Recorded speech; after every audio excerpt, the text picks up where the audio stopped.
The following is a special presentation of Tony Kurre Radio. Want the real story behind the sound bites and headlines? Let's find the facts. Remember, it's not a conspiracy theory if it's the truth. You are not paranoid or confused. You just need to know. And welcome in, everybody. It's time for another edition of Need to Know. Kip Keefer with you on TKR. Always a privilege to visit with you each week as we embark on another show. And this one is going to be different. You've caught me at a very unusual point. And an hour from now, and certainly by midweek, I will probably be in a different mode of thinking, but I'm not going to talk about world events today unless they come up in kind of the sequence of the overall topic. It's not going to be specific to that. It's going to actually be based on the fact that today I am absolutely full of, and don't finish that sentence because a lot of people would say something else, but I'm full of perspective and kind of retrospective thoughts today because I had a most unusual weekend, and I'd really like to tell you all about it. And I hope there are things within this that, let's call this the Forrest Gump edition of Need to Know, because you have no idea what you're going to get. And that's pretty easy to explain because I have no idea what you're going to get. I'm just going to speak from my heart and from my head on things that are on my mind. And a lot of this was triggered by a direct message I got this morning. I got up and was beginning to assemble my thoughts. There's so many world events and so many things happening here domestically. I have thoughts on a lot of that, but I don't really want to get bogged down in having to be kind of pigeonholed into one sort of approach every week. So this is going to be an interesting experiment, and I hope there are things in here that you can appreciate and glean and need to know.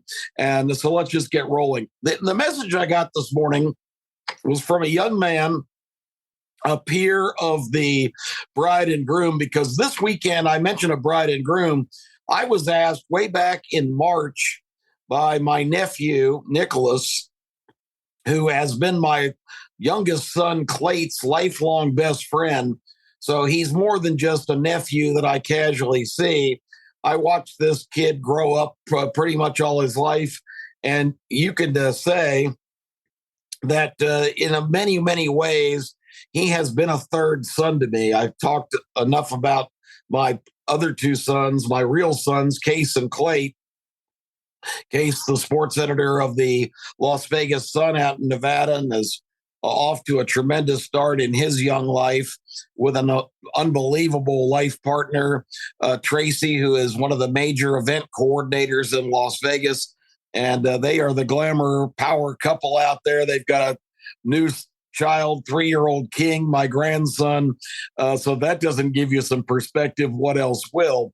And it's a whole different phase of life for me that is really interesting because I don't consider myself an elder statesman or anybody with extreme wisdom or all of those things. But the message that I received after officiating, because they asked me back in March if I would do them the honor, and the honor was all mine. And I said that from the very start. They asked me and his lovely bride, Megan, they had become engaged. They asked me that on November 4th, their wedding date, if I would consider performing their ceremony. And, I've been asked to do a lot of speaking gigs, a lot of different engagements.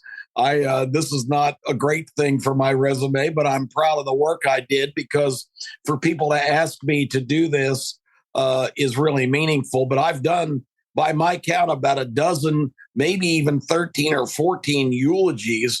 And that's a high level responsibility because, and now I'm getting all over the board, but I knew this would be the case, so bear with me.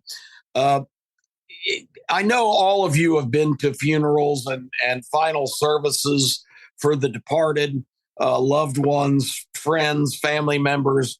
And the one thing that I have been consistent since my teenage years, when I first probably had to attend one of these, is I just cannot believe so many of those services are so impersonal.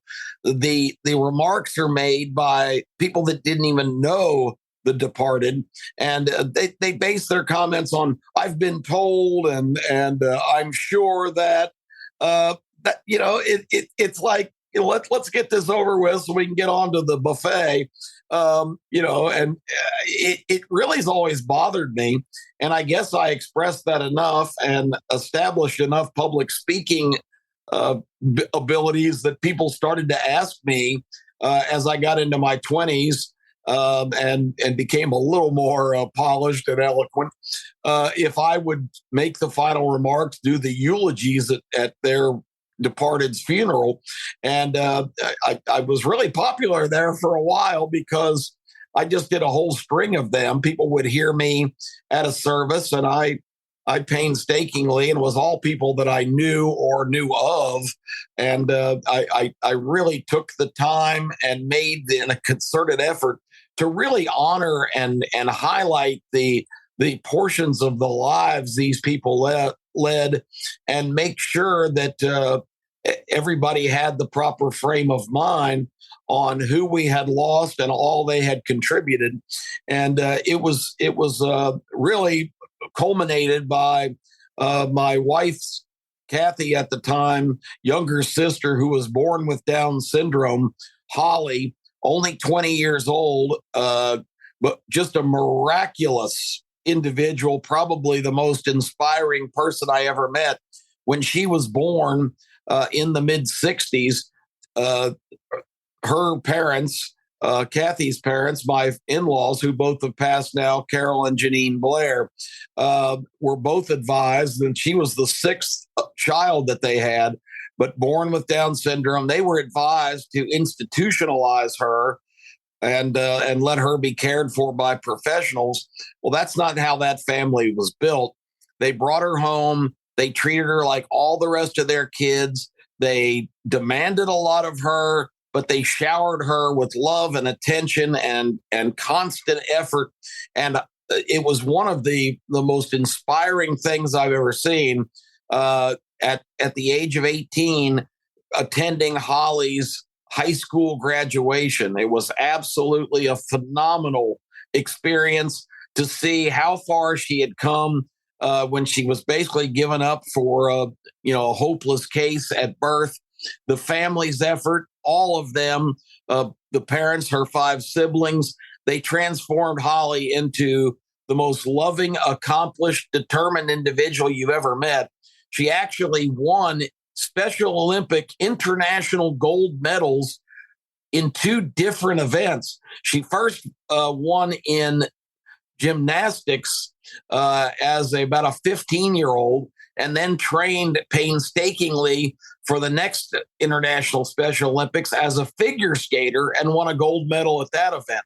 So this was an individual that was sought after. She did a commercial with Bruce Jenner at the time, the Olympic decathlon former champion, who now, of course, is not Bruce Jenner anymore. He's made the transition to the female world, but still is a knowledgeable and interesting spokesperson for various causes. But the bottom line is she got letters from Eunice Shriver Kennedy, of course, the sister of former President John F. Kennedy, who is the International Special Olympics coordinator. I mean, she had a lot of recognition. And then tragically, at 20 years old, inexplicably, apparently had some kind of heart problem and was discovered no longer living.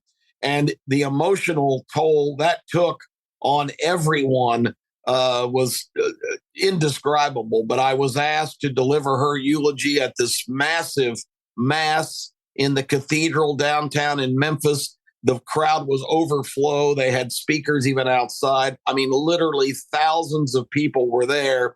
And I had the delightful, and you talk about a spiritual experience. And I say delightful in the fact that the hardest thing I was ever asked to do became a real blessing for me, because I'm telling you, folks, about 2 days before the funeral, I actually had a spiritual experience, and I assume it was Holly herself who sent me this assuredness in my sleep saying, it's all right. This is all part of the plan.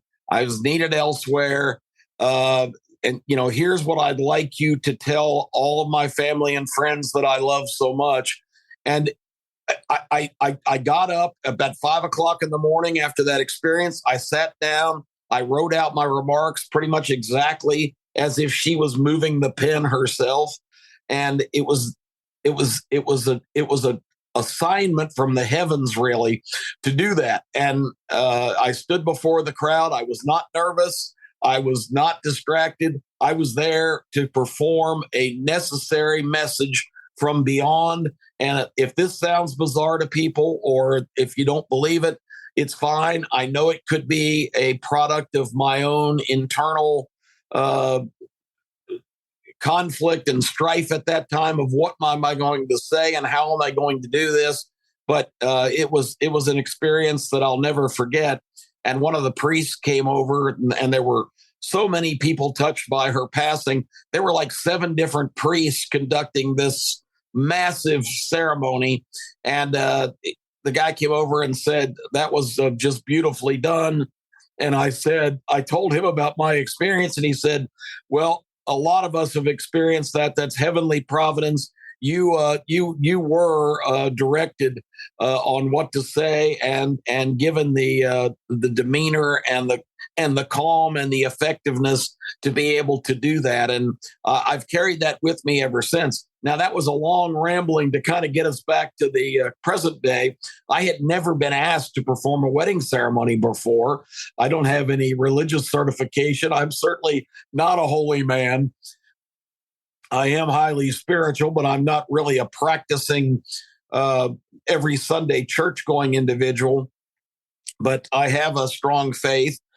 And the assignment was such an honor to be asked that and it's back in March. So you think, well, November, that's a long way off. Well, it got here in a hurry, and all of it was upon me. And it was such a wonderful thing. It was a glorious, and you can look out the last 4 or 5 days here in the Birmingham area to be held outside. There was about 175 people present, a lot of beloved family that I had not seen for a very long time. My wife and I had divorced in 2002, and suddenly looking up, that 21 years ago, it didn't dawn on me. And her very large extended family, who a lot of the people I was very close with, I have not had much contact other than social media and some other things. So basically, it was a reunion. It was wonderful. It was festive. It was really a unique opportunity, because I had not been to a huge family wedding in a long time, and this was a reminder. And maybe it's just the station of life that I've arrived at, but this was multi-generational. I mean, there were people from 3 to 93 at this event. Spanning so many generations of people that have just come on board, or just beginning their lives, or have lived into elderly territory, and even way beyond that. So it was an amazing perspective. I was asked to talk But what I really wanted to do was observe and listen a lot this weekend. And so that's what I did, other than the parts where it was my gig to carry the show. But anyway, that was the longest intro to what I was starting to say. I got this message this morning from someone who has been a Facebook contact, but never has commented or liked or, really interacted with me on social media in any way. But it was a younger relative by marriage from my former wife's side of the family.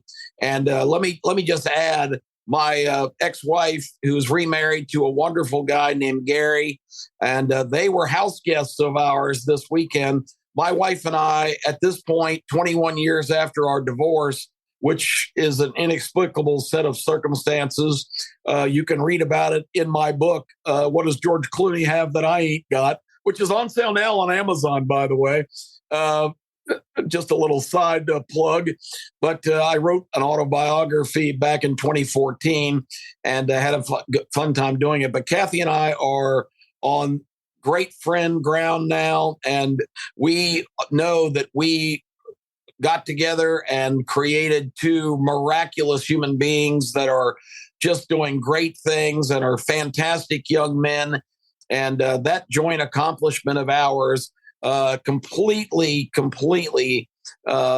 overrules any kind of consternation or issue we had with one another.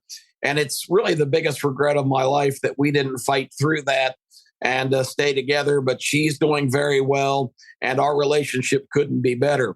But this person's from her extended family sent me a note today, and it really touched my heart, because he was saying how much he enjoyed what I had to say at the ceremony.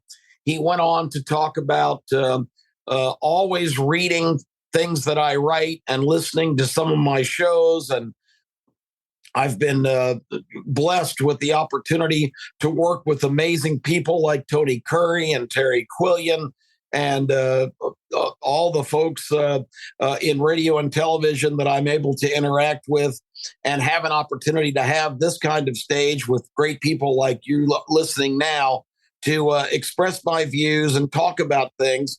And the last line of this note today that was so uplifting to me was, it must be wonderful or terrifying to be such an influencer.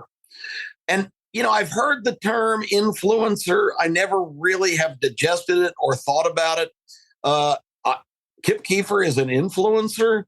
That's really something that I had not considered myself before. I guess, of course, it's easy to define influencer as someone who influences people. I have to tell you, I don't think in the things I do that's really my intent. I like to inform. Most of all, I like to entertain, but I also like to create maybe perspectives and angles to things, looking at things a little differently. And I think maybe the best definition of that, and I've used it on this show before, is just taking everything in and kind of breaking it down by using common sense. You can usually solve any dilemma or work through any puzzle, or make sense of things that seem impossible to unravel by applying just basic common sense. So that's what I try to do, not again to be an influencer, but more to get a grasp on everything myself and hopefully express those opinions to allow the others to do the same thing. But being stamped as an influencer was really something that prompted me to get up a little earlier, take a walk, enjoy just a glorious day, and be glad to be part of this earth at this point. I've always would probably have associated the term influencer with, elder statesman, and I don't think of myself that way. My birth certificate might suggest otherwise, but I really do not consider myself an elder statesman at this point. Yes, I've acquired some knowledge. I guess just by default, that would constitute me having some wisdom. But again, the being tagged as an influencer kind of just staggered me today and has made me very full of perspective. And that's why you're getting this big dose of kind of Keefer personal thoughts today. What did I say at the wedding? Well, they wanted a ceremony that was not of real religious constitution. They wanted more of a celebratory kind of a joyous message, and I was happy to provide that.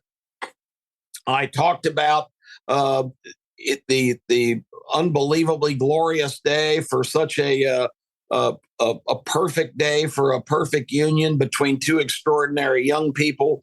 I talked about my nephew Nick as my son stood alongside as his best man, lifelong friends and influencers of one another in the most positive way. I talked about their families, our extended families, and then I switched when I talked about Nick being such a wonderful young man and a great achiever in everything he's done. A superstar athlete, is doing amazing things in his professional career, a super achiever. And then I shifted over to his bride to be, Megan, and I introduced her as, and speaking of super achievements, look who he's standing next to, getting ready to exchange vows with, and talked about Megan and talked about the miracle of everybody's once upon a time story of intersecting on that road with the person that you know is the one. And that feeling is like nothing else, because you encounter plenty of people and you feel feelings for all of them, whoever you might interact with, and you make your assessments. But when the one comes along, your life partner, the person that you know you're destined to be with, I used a phrase that I picked up somewhere many, many years ago, that yes, you realize that you're in love with that person, but the difference is you realize how much you love yourself when you're with, you can't let get away. About all of us learn from the earliest days that 1 + 1 = 2, but we also find out that there's a lot more to that, because the arithmetic of love means 1 + 1 = everything that you can potentially gain in life, your happiness, your fulfillment, and it unlocks the door to the biggest thing that arithmetic adds up to, and that is unlimited possibilities. All possibilities are open then, because that allows you to build a life with someone and create something, a legacy for your life, and something you leave the world a better place than you found it. So that was the gist of the ceremony, basically. Then I got into the compulsory parts of making them make their attests to each other, saying I do, the ring ceremony, and so forth. And then the party started, and it was spectacular because I, again, walked around and observed people. I kind of listened into some conversations, certainly participated in a lot of them, but I have so much more hope for humanity by seeing that so many traditional things that I have been used to in my lifetime, and I know many, many generations before us, a lot of those things still exist in that state of celebration and joy for the union of two extraordinary people that everybody there understands are going to do remarkable things. And it was very, very encouraging to me. I take my new responsibility that I've been dubbed with this morning as an influencer very seriously. I will accept the nomination to be an influencer, and I will think carefully of everything that I say and do if people are actually being influenced by my thoughts and actions. I think there's a lot of negative influences out there. You see people in the street now rioting and protesting, supporting a terrorist group because basically influencers that are using the forum that they have, which is mostly social media, Instagram and TikTok, has been bombarding our young people for a long time with images of horrific atrocities that they're blaming on Israelis that are befalling the Palestinian people. And a lot of that is imagery just to create anti-Semitism and hatred for a race of people. The other part of that is because Israel, faced with a lot of the same progressive movement that we all have had to experience, and really the whole globalist movement that Americans have it too good. We're a bunch of fat cats. We need to be good global citizens and stop being so selfish. Basically, stop being the superpower, stop being the most achieving country in the world, and share our resources and all of our might and wealth with the rest of the world. All that's good in concept, but so much of the rest of the world is not really looking for everybody to be in a shared experience. There is hate, there is evil, there is beyond unthinkable individuals capable of atrocity. It is not as cut and dried as everybody joining in and joining hands and being one united world. America's best contribution to the world is to stay strong, to stay independent, and to stay the most successful and most admired country on earth. That's the path we need to take. And a lot of people, because Israeli voters were kind of in that same mode a couple of years ago, a lot of leftist progressives got into office there and immediately started changing all the rules and changing the fabric of what Israel, like America, freedom is founded upon. And the voters summarily rejected by about a 70% margin, basically threw all those people out of office a couple of years ago, reestablished their strong traditional conservative government. And a lot of the academics and people around the world are lashing out and really speaking ill of Israel and the Jewish people, and even willing to support murderers and terrorists like Hamas, who killed 1,400 innocent Israelis in their own homes in invading, marauding style that is reminiscent of the 12th or 13th century of these people just ravaging the countryside and killing people and murdering babies and raping little girls for just to act out this hatred and venom. And for anybody to be in the streets supporting this is absolutely disgusting. So again, I have no Islamophobia. I have no Jewish feelings. I just want people to live their lives and flourish the best they can, to have the most full life they can. And after witnessing this past weekend of all the smiling faces and enthusiasm and joy that humans are capable of, that's what every day on this earth should constitute. And that's kind of the final line today. As an influencer, if I can influence your thinking one iota today, I want you to approach each day to the best of your ability to get the most out of it. Love people, respect people, listen to others, and just celebrate the time we have here, because all of this vitriol and conflict is a really sad state of affairs for the way human beings conduct their lives. Let's all see if we can toe the line. Just do one nice thing for somebody today, a random act of kindness, and everybody maybe in a dream world would pay that forward and be influenced by that, because I can't think of anything that any of us could accomplish today that would be more beneficial. I'm Kip Keefer. That's Need to Know this week. Hopefully some of those thoughts or ideas hit home. We will be back next week. I'm always honored to have you on TKR and all of our different broadcast platforms. Don't forget, Tony and I will team up again this week for another Keefer and Kurre. We always have great subjects to talk about that I think you all are enjoying. And 10:30 Saturday morning, ABC 3340, I get to team up with Tone again on the starting lineup. And we've got a great cast and crew of people that bring you a preview of college football and a lot of special surprises. You never know, once again, what you're going to get around here.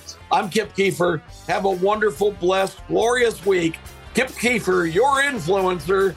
I don't know if I still fit that label. Signing off. This has been a special presentation of Tony Kurre Radio.